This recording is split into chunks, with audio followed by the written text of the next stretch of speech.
Hey guys, welcome back to the 31 Days of Halloween. Today is day 21. That means we only got 10 days left. It's going by way too fast for me, man. But for today, I watched The Babysitter. It's been on Netflix for a while. I don't really know why I haven't watched it. Just, one of those like countless Netflix movies that you have in your queue forever. And then, it's the 31 Days of Halloween, so I decided to dig it out. It's directed by McG, who's like mostly an action director. And watching this movie, it's pretty clear, that that's the case. It stars Samara Weaving, who is in the Ash vs. Evil Dead series. Bella Thorne is in it. And then the main child actor is Judah Lewis. And basically, it's a pretty simple premise. The kid is kind of like he's kind of a wimp. They call him a pussy a couple times in the movie. And he has a babysitter, and he's one of the last kids that still has a babysitter. And they're kind of, him and this girl that he's kind of got a crush on are kind of joking around, like, I wonder what she does after I go to bed. And they're like, oh, she probably has sex. This whole movie is like very more like focused for like teenagers, because there's like these really weird kind of like adolescent like sex jokes and like kind of weird.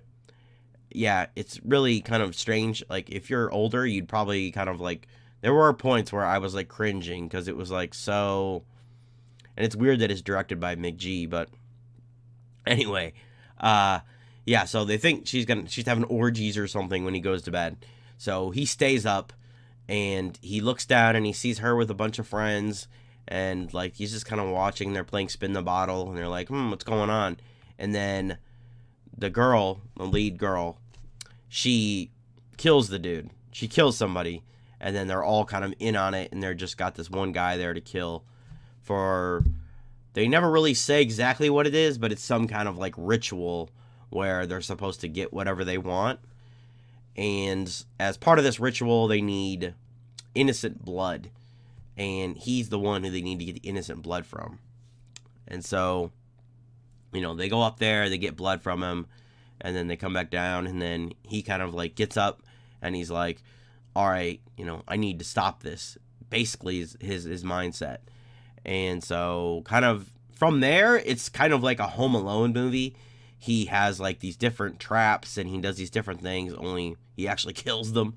And, that's pretty much the movie. From there, it unfolds, basically. This kind of was like Scott Pilgrim, the horror movie. There's like weird kind of like Scott Pilgrim and like Zombieland, where like text will pop up and like tell you something that's on the screen. And it's very weird. In a horror movie, I don't really like it as much unless it's a comedy, which is this kind of is. It's more of like a horror comedy kind of in a lot of ways. Horror comedy action, I guess. All the actors do a decent job. It's very gory. The kills are actually pretty good. There's one scene where this guy gets pushed off a balcony and he just like gets his head slammed, and then he falls on top of like this sharp object and it goes right through his neck, and it's insane, like crazy looking. Like I said, my main problem with this movie is that it's probably not for my not for me. It's more for like a younger kind of teenage audience, because there's a lot of weird, like I said, there's a lot of, it's like real like juvenile like stuff like that they talk about and that they joke about in the movie. Stuff where it's like, it's not funny. It's just kind of like raunchy in a like a weird way, I don't know what I would give this movie. Like the kills and that stuff like make it at least a 3, I think. Like I said, the acting is solid, the gore is solid, there's a pretty good ending. There's some other weird stuff that I won't really get into with the movie. You might notice if you watch it, it's like the whole movie is really strange. Because like I said, it is like, it's got that whole aspect, and it's, if you're not like a teenager, you're going to like probably cringe a little bit, because that's what I did.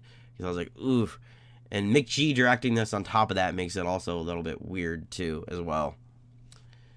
So, like I said, probably 3. I don't really have a whole lot to say about this movie, to be honest, because it was just kind of like, I'll probably never think about this movie again.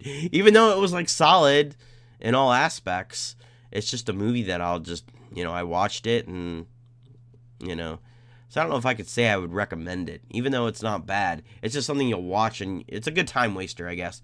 If you have nothing better to watch, this isn't going to be like a total waste of time.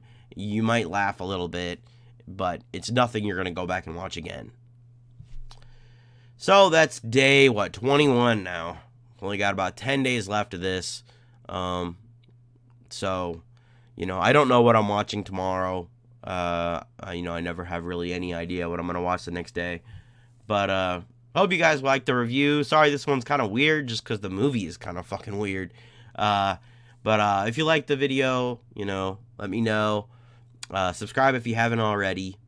Like I said, I got a bunch more reviews coming, and after this, I'm gonna start doing a lot more stuff on this channel too. Maybe I got a haul video coming up. Maybe, I don't know.